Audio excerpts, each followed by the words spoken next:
Good morning, কেমন আছো সবাই? আশা করি সবাই খুব ভালো আছো। আমি সুপর্ণা, তোমাদেরকে জানাই আমার চ্যানেলে ওয়েলকাম। তো আজকে শনিবার, আজকে ভাবলাম একটু কোথাও ঘুরতে যাই। মানে আমাদের খুব সাডেন প্ল্যান হলো, আজকে একটু দেরি করে ঘুম থেকে উঠেছি মোটামুটি 10টার দিকে। তো তখন কৃষ্ণপুরে চলো আজকে কোথাও ঘুরতে যাওয়া যাক। তো ওই গুগল ম্যাপ সার্চ করতে করতে হয়ে গেল প্ল্যানিং। তো আমরা এখন বেরিয়ে পড়ছি। আর এখন ঘুরতে বাজে প্রায় 12টা বাজতে চললো।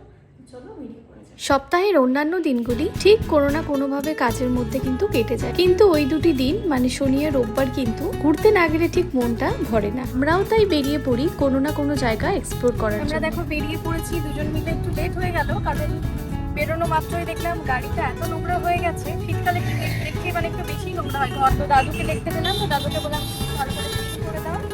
তো ওই ক্লিন করতে গিয়ে অনেকটা লেট হয়ে গেল মোটামুটি। আর ও এখন একটু ড্রাইভ করে নিই, তারপরে আমি আবার কিছুটা ড্রাইভ করবো। কারণ অনেকটা রাস্তা তো দুজন মিলে একটু শেয়ার করে ড্রাইভ করলে সুবিধা হবে। 107 কিলোমিটার। আজকে শীতকাল মনেই হচ্ছে না, কলকাতায় গরম পড়ে গেছে, বেশ গরম লাগছে। আর রোদের তাপটাও কিন্তু বেশ। আমরা কেষ্টপুর রোড থেকে বেরিয়ে ভিআইপি রোড ধরে সোজা উঠলাম NH-12-এ। কিছু দূর যেতেই পড়ল দক্ষিণেশ্বর ব্রিজ। দক্ষিণেশ্বর ব্রিজ বা বিবেকানন্দ সেতু হলো পশ্চিমবঙ্গের হুগলি নদীর উপর অবস্থিত একটি সেতু। এটি হাওড়ার বালি ও উত্তর 24 পরগনার দক্ষিণেশ্বরকে যুক্ত করেছে। 1932 সালের ডিসেম্বর মাসে এই সেতুটি চালু হয়। কিছুটা রাস্তা ক্রস করতেই পড়লো আমাদের যাত্রাপথের প্রথম toll tax, Dankuni toll tax. এরপর আরও একটি জায়গায় আমাদের টোল দিতে হয়েছে, তা হলো রাজচন্দ্রপুর টোল ট্যাক্স। টোল দেওয়ার পরেই আমরাও এগিয়ে চললাম আমাদের গন্তব্যের দিকে। দেখতে দেখতে অনেকটা পথ অতিক্রম করে ফেললাম দুজন মিলে। তো এখন ঘড়িতে বাজে প্রায় 2:30। খিদে পাচ্ছে, কারণ বাড়িতে শুধুমাত্র দুজন মিলে ছাতু খেয়ে বেরিয়েছিলাম।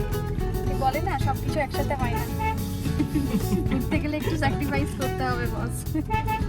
তো যাই হোক, গরমও লাগছে, শীতকাল মনেই হচ্ছে না।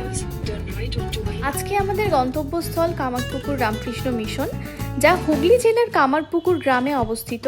শ্রী রামকৃষ্ণ পরমহংসের জন্মস্থান কেন্দ্রিক একটি ধর্মীয় এবং সেবামূলক প্রতিষ্ঠান, যেখানে তার জন্মগৃহের সংরক্ষণ, মন্দির স্থাপন, আশ্রম পরিচালনা এবং শিক্ষা ও স্বাস্থ্যসেবা প্রদান করা হয়, যা আধ্যাত্মিক শান্তি এবং সেবার কেন্দ্রবিন্দু হিসেবেও পরিচিত। এখন বাজে 2:45। তো আমরা একটাই মাত্র হোটেল পেলাম এখন আপাতত খাওয়ার জন্য। তো এখানেই খাওয়া দাওয়া করে নেবো, দেখি কেমন কি আছে না আছে। আমরা যেহেতু ভেতরের রাস্তা ধরে আসছিলাম, তাই খাবারের রেস্টুরেন্ট বলতে একটাই আমাদের চোখে পড়েছিল, তা হলো গোল্ডেন টাচ রেস্টুরেন্ট নামক একটি খাবারের জায়গা। সেখানেই দেখো আমাদের খাবারের জন্য সব অর্ডার দেওয়া হলো, এবং দেখো ভিউটা কি সুন্দর, আমার তো বেশ ক্লাসি মনে হয়েছিল। আর ওখানকার ভাইটা বলছিল যে এটা নাকি ইভিনিং ভিউটা নাকি আরো বেশি সুন্দর। মানে এখানে যে বোর্ডগুলো দেওয়া আছে, মানে বোটের একটা যে স্টাইলে সব রেস্টুরেন্টটা করা হয়েছে এখানে, তাই লাইটটা জ্বললে কিন্তু আরো বেশি সুন্দর লাগবে। তো যাই হোক, বেলা হয়েছিল অনেকটা, প্রায় বাজছিল 4টার কাছাকাছি। তাই আমরা চটপট কিছু খাবার দাবার অর্ডার করেই সেখানে খাওয়া দাওয়া করেই বেরিয়ে পড়লাম। আর তারপর দেখো বেরিয়ে পড়া মাত্রই দেখি একটা ছোট্ট বাচ্চা, মানে একটা ডগি, ও ওখানে রয়েছে। আর আমি গাড়ির মধ্যে কিন্তু ওদের জন্য সবসময় বিস্কিট রাখি। তো যাই হোক, তারপরে দেখো গাড়ির দায়িত্ব নিলাম আমি, কারণ কৃষ্ণ অনেকটা ড্রাইভ করেছে, তাই ভাবলাম যে আমি একটু গাড়ি চালিয়ে নিই। আর ভেতরের রাস্তা ধরে যাওয়ার কারণে আমাদের প্রচুর খারাপ রাস্তার সম্মুখীন হতে হয়েছে। তাই দেখো অনেকটা বেলাও হয়ে গেছিল, সূর্য মামা প্রায় অস্ত যায়। অস্ত যাচ্ছে, আমাদের সুপর্ণা গাড়ি চালাচ্ছে।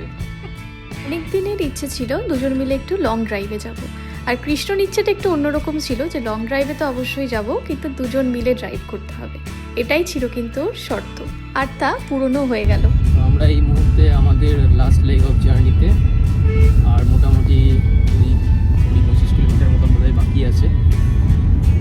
সুপর্ণা খারাপ, রাস্তা খুব খারাপ, ওই কারণে স্পিডটাও খুব কম রেখে চলতে হচ্ছে। এই মুহূর্তে আমরা আরামবাগ শহরের ভেতর দিয়ে যাচ্ছি। এস্টিমেট টাইম ছিল মোটামুটি 4:30টার মধ্যে পৌঁছে যাব, এখন প্রায় 5টা বাজতে চললো, কিন্তু আমরা এখনো অনেকটাই পিছিয়ে। সুন্দর গ্রাম্য পরিবেশে গাড়ি চালাতে কিন্তু আমার বেশ ভালো লাগছিল। তারপর দেখো যেহেতু সন্ধ্যা নেমে আসছিল, তাই আমি কৃষ্ণকে আবারও বললাম যে তুমি এবার একটু ড্রাইভ করে নাও, আর আমি এবার একটু রেস্ট করি। হ্যালো, তো এখন বাজে 5:30। আমাদের এখনও পৌঁছায়নি, এখনও সময় দেখাচ্ছে গুগল ম্যাপে 4.7 কিলোমিটার, এখনও 11 মিনিট মতন সময় লাগবে। শহরের ভেতরে হ্যাঁ, আর আরেকটা জিনিস আমি আরামবাগের যে বাজার আছে সেখানে ঢুকে পড়েছিলাম। এবারে গাড়ি নিয়ে বুঝতেই পারছো বাজারের মধ্যে কি অসুবিধা। আর মোটামুটি 10-15 মিনিটের মধ্যে পৌঁছে যাব। আর দেখাচ্ছে তোমার 4.3।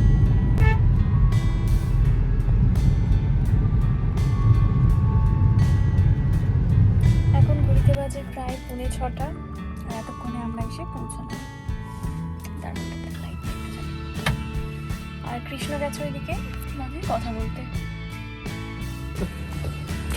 তো এখানে একটু ঠান্ডাটা বেশ ভালোই আছে। আমরা জাস্ট হোটেলে একটু রেস্ট করে এই মুহূর্তে বেরিয়ে পড়েছি। রামকৃষ্ণ মঠে গিয়েছিলাম, কিন্তু ওখানে ক্যামেরা অ্যালাউড নেই। তো ভেতর থেকে তো কিছু দেখাতে পারবো না, তবে বাইরে থেকে দেখানো যেতে পারে। বাকি আরও অনেক কটা স্পট আছে, গাড়ি নিয়ে ঘুরে ঘুরে দেখতে হবে জিনিসগুলো। আজকের মতো তাহলে এটুকুই থাকলেও আবারও তোমাদের সাথে শেয়ার করব পরের ভিডিওতে জয়রামবাটি এবং কামারপুকুরের অন্যান্য আরও যে ধর্মীয় স্থানগুলি আছে সেগুলি নিয়ে। তো সবাই ভালো থেকো, সুস্থ থেকো, আবারও দেখা হচ্ছে।